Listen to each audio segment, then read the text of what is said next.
David is, I mean, his tape speaks for itself. Hey, Dave, listen up, please.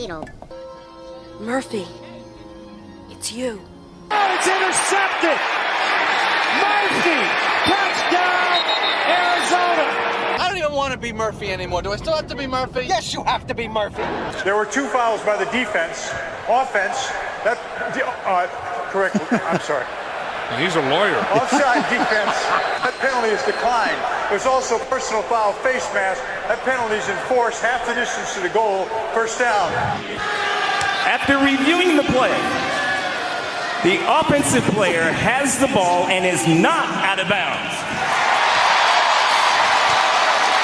Phoenix will retain possession on the sideline and has the advance capability. The coach's challenge is successful.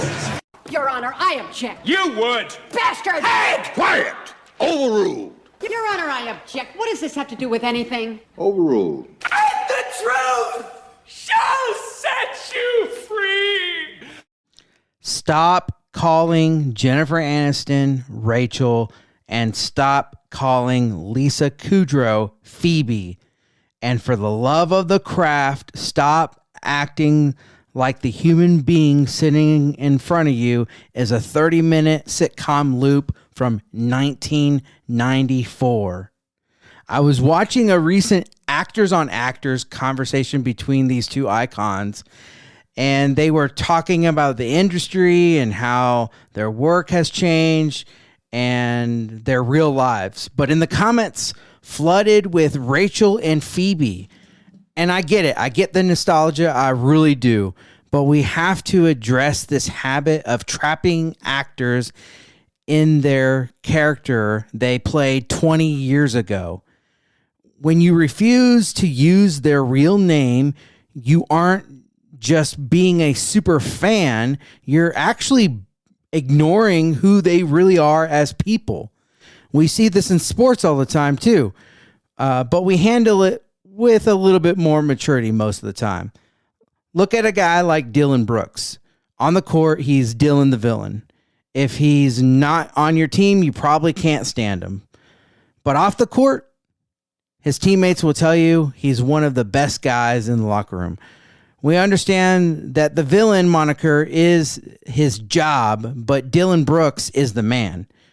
Why don't we give the same respect to actors? Why do we demand that they stay in their jersey forever? Since Friends ended in 2004, Jennifer Aniston has spent over 2 decades evolving as a producer and a dramatic actress. To call her Rachel in 2026 just isn't lazy. It's an insult to the work that she's done since the cameras stopped rolling at Central Perk.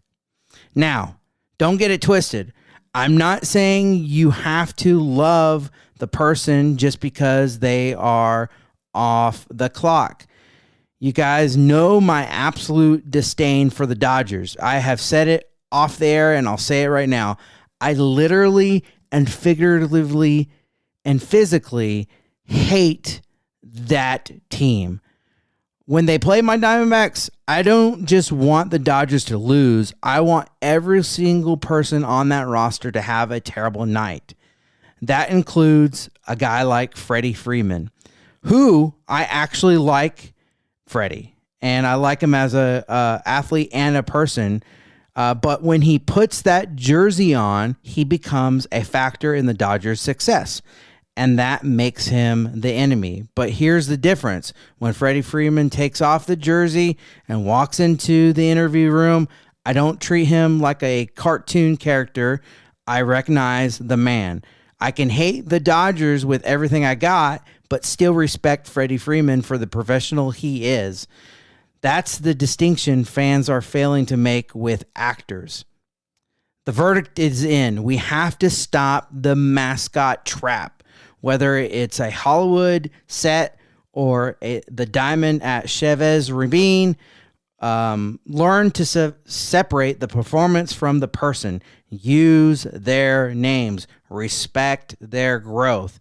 And for the love of the valley, stop calling a 57-year-old and a 62-year-old a professional woman by their sitcom names that happened 30 years ago. The verdict is given: respect the identity. And that is my absolute verdict and my biggest opinion of the day.